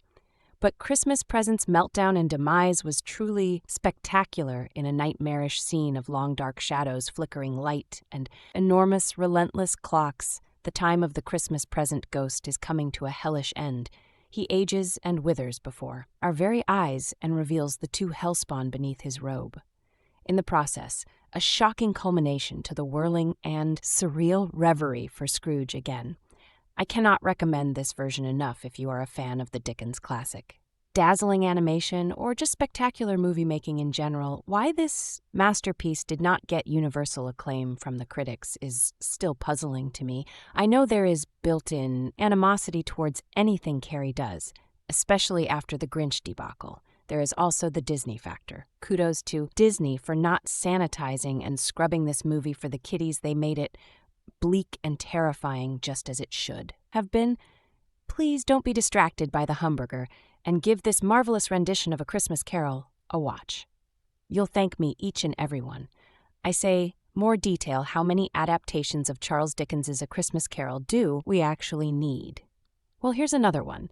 And just as newsreaders seem to be sporting their Remembrance Day poppies earlier each year, so Yuletide films appear to be launched in very good time to go with all the microwavable Christmas puddings in the shops with sell-by dates of November 31st. Robert Zemeckis has adapted and directed this version of Dickens's much-loved classic and presented it in motion capture animation. Available in 2D and 3D, lovingly intent on preserving the Christmassy brand, in every rich and rosy detail he creates digital imagery derived from live-action performers, just as in his 2004 Christmas fairy tale, The Polar Express, and the 2007 version of Beowulf, which has produced. The advantage is that the actors' recreated physical existences are now seamlessly part of an imagined universe, and so quite as malleable, Jim. Carrey plays Scrooge not merely as an old man, but as the happy young apprentice shown to him by the ghost of Christmas, passed as the more careworn coming man of business who chooses money over love, and even as the lonely 7-year-old boy. They all look plausibly like the various ages of Jim Carrey, although for me, the motion capture technique always makes children's faces slightly creepy and robotic. Carrey plays all the ghosts too, interestingly suggesting that they are projections of his own conscience. Gary Oldman provides the real-world template for both Bob Cratchit and Marley Zamb's quasi-theatrical doubling and trebling is in the Desian spirit. The novelist would give massively popular readings doing all the voices in 1861. Tolstoy himself went to hear Dickens read A Christmas Carol in London, and maybe the superb description of Scrooge's horrified vision of everyone's utter indifference to his death at a Christmas yet to come planted a seed for the opening chapters of The Death of Ivan Ilitch. The lead performance by Carrey is workmanlike enough, with a voice that wavers between Alistair Sim and some sort of weird Celtic brogue containing a teaspoonful of Mike Myers' fat bath. Bastard Colin F. plays Scrooge's open-hearted, good-natured nephew. Robin Wright Penn is his lost love fan, and Bob Hoskins is the genial Fezzik. None of the voices jar, although it beats me why. Zemeckis had to hire American kids to play British tykes. It's a faithful adaptation. And if you're taking little kids to see it, well, watch out. There are some scary moments, especially the time-honored shocker when ghostly Marley's lower jaw falls away. But there is a weird lack of power passion here, almost condescension. A sense that Scrooge's agonized moral journey into his past is potentially pretty dull. And so Zemeckis is always livening things up by whooshing the old miser excitingly through the night sky between visions, a London thrill ride, perhaps influenced by the Harry Potter movies. The high-tech sheen is impressive, but in an unexciting way. I wanted to see real human faces convey real human emotions, nightmarish and bold. This creepy take on the classic Charles Dickens tale is lacking the usual fluffy trimmings of a Christmas film, and instead goes for the ghoulish in a sparkling piece of casting. Animated, Jim Carrey takes on the archetypal role of Ebenezer Scrooge, and instead of delivering a cartoonish performance, serves up a truly morose and affecting old coder. It seems pointless to go into the plot or the character as they are so synonymous with Christmas, but here is a quick rundown. What is beautiful about Zima's film is the richness of the detail. The score is huge and sweeping, the pacing is beat perfect, moving the audience through drastically different scenes without much jarring, and the tone is consistently engrossing throughout. Never does the film drop the bauble and fail to deliver what it sets out to do. There is always a reason why certain stories are dude. Timeless and Dickens, A Christmas Carol, is certainly that too. Become a festive tradition. A story must transcend the usual elements of a good story, and instead capture something quintessential. The reason why we keep revisiting Scrooge, a title which has had its own cultural impact, is the deep fear we all have of that possible darkness inside us that a simple tragedy or hardship could trigger at a moment's notice, and we lose ourselves to misanthropic moping the fact that Jim Carrey, known for being such a wildly animated performer, is slumped into this character has a huge effect on viewers, reinforcing this fear of the oblivion in our own subconscious. When we take a look at Michael Caine's version of Scrooge in the movie with the Muppets, there can also be huge similarities drawn. Many viewers will probably feel this depiction of A Christmas Carol is too terrifying for a Christmas film, especially an animated one, but for audiences looking for a festive film that captures the truly haunting nature of this ghost story from a literary giant. Robert Zemeckis delivers an undeniable triumph. Extra information. There were two problems. UPF front with A Christmas Carol first. What we have here is a favorite of mine that's constantly getting butchered by people who think they are so much more clever than Charles Dickens. Second was the fact that director Robert Zemeckis was putting the movie through the same 3D motion capture process that he made the Polar Express and both, with a process that trades wildly between too realistic and too fake-looking. Strangely enough, it seems my concerns were largely unfounded on both parts. The end result is a highly faithful adaptation as done by an animation process that does getting better with the story of A Christmas Carol, however, was perfection to begin with. And Zemeckis seems to know that the visual demands of the 3D have mixed impact on the story, though, as flights around Victorian London on the one hand are wonderful to behold, we get an unnecessary action sequence wherein Scrooge is pursued by a ghostly carriage and then shrunk for some zany miniature adventures. But Carol isn't an action story, and for the most part, Zeus plays things for how they're supposed to be scary, aside from the CG. There's really no gimmick. It's a straight-up, very faithful adaptation with all the shadows remaining. But this means that this is one of those animated movies that really isn't designed to be viewed by young kids.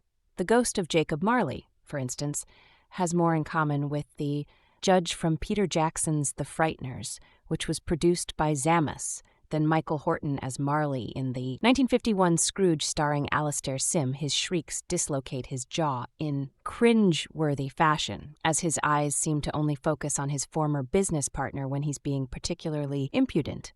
The Ghost of Christmas Yet to Come appears as nothing else than a shadow cast by other people and objects, but reshaped to classic Reaper form. One of the more disturbing portions comes from when the Ghost of Christmas Present reveals the children ignorance and want ignorance. The boy appears as a ghoulish, almost golem-like creature that tries to bite and scratch its screws. I was actually fairly impressed with a lot of what Zeus brought to the story. It was like he was answering every critique I've had with 99% of the adaptations of the story. It's scary. It's supposed to be scary. Scrooge is a bastard. And that point is made glaringly and painful obvious in the first scene when, after giving 2 coins as tip to the undertaker, he takes the 2 coins from dead Marley's eyes. Jim Carrey did a decent job playing the Miser, as well as the numerous other roles that he played, including all 3 of the Christmas spirits. But I've always believed that One of the key ways in making this type of animation work was for the actor to disappear into the part. But the ghosts of Christmas Past and Present seemed particularly car-like to me. On the other hand, it sometimes works so well. It's scary. You could swear at times, squinting, of course, that what you're looking at is Colin Firth as Scrooge's nephew Fred as for Bob Cratchit. It almost seems as if Gary Oldman was shrunk and given rosy cheeks to play Scrooge's put-upon clerk. Unfortunately, though, I found Cratchit largely missing from the story, which left the balance of the story feeling a little out of whack. It always seemed to me that half the story was Cratchit as the possible probable death of Tiny Tim. Seems to have the most pronounced effect on Scrooge, as the Christmas season has begun. Among the several tales defined as timeless, it is impossible not to mention Charles Dickens' A Christmas Carol. Its storyline reaches the soul and warms the heart, and because of its strong impact on the public, it has been adapted into numerous films. This review is on Disney's animated movie adaptation of 2009, A Christmas Carol by Robert Lemus.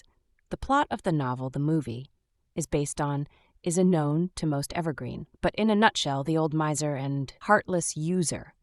Ebenezer Scrooge, after being visited by three spirits of Christmas, understands the true essence of Christmas and the importance of doing good to others, disturbing and dark. This version of the original novel is not characterized by the usual Christmas idyllic mood being entirely permeated by the gruesome with features of a horror film. Victorian London is where the events take place, twisting and stretching its setting to reflect the mob atmosphere. Therefore, many viewers probably could feel it as being too frightening for a Christmas movie, especially if animated and aimed at a younger audience. But the extreme fidel to the novel with which the characters and dialogues are portrayed makes it a very successful work, suitable for viewers of all ages, from children who are entering the literary world for the first time to adults nostalgic to see a new adaptation of a classic. In fact, the movie captures in some ways the essence of Dickens as he merrily exaggerates. He often begins with brave young heroes, surrounding them with a sequence of characters and caricatures. In this case, the main character is the caricature himself of the story, as Ebenezer Scrooge's thinness, stooping, and bitterness are preponderantly accentuated and emphasized in a twinkling part of casting. Jim Carrey animates Scrooge taking on the archetypal role of the latter, serving up a really grumpy and emotional old type, not offering a foregone cartoonish performance at all. Zima's film is rich of innumerable details. The soundtrack is touching and overwhelming, the tone is convincing, and the pacing pleasant. The balanced rhythm alternates between the strenuous slowness of some scenes and an intriguing virtuosic dynamism, guiding the viewer through extremely diverse sequences without overly clashing with each other. The film does not fail in the intent it sets out to perpetuate the use of the technique of performance capture translated into 3D. Animation provides a sensational visual experience with an extremely realistic representation of the different characters, some of whom are performed by the same actor. In fact, Carrey played not only the role of Scrooge, but also of all three Christmas ghosts. And Gary Oldman acted as Bob Cratchit Marley and Tiny. Tim the actors are there beneath the performance capture animation. It is possible to recognize their expressions. But in general, the Zemeckis characters don't resemble their originals excessively, as their facial features are effectively modified and adapted to the characters they perform. A Christmas Carol is a famous classic that is proposed countless times each year at this festive season through its many different film adaptations. The 2009 version is one of the most recent and successful, faithfully evoking the atmosphere of Dickens' novel, allowing the spectators to cathartically identify with the story and make them feel the pure spirit of Christmas. This film, directed by Robert Zemeckis, screenplay by Robert Zemeckis, produced by Steve Starkey, Robert Zemeckis, Jack Reese, starring Jim Gary Oldman, Colin, Bob Hoskins, Robin, Wright Penn, Carey Ellis, cinematography, Robert Presley, edited by Jeremiah O'Driscoll, music by Alan Silvestri, production companies, Walt Disney Pictures, ImageMovers Digital, distributed by Walt Disney Studios, Motion Pictures release dates, November 3rd, 2009 in London, November 6th, 2009 in United States, running time 96 minutes, country United States, language English, budget $175 to $200 million box office. information about it. How do you like our today's video? Please let us know by commenting. And if you like this video, please like it, share it, and don't forget to subscribe to our channel. Thanks for watching.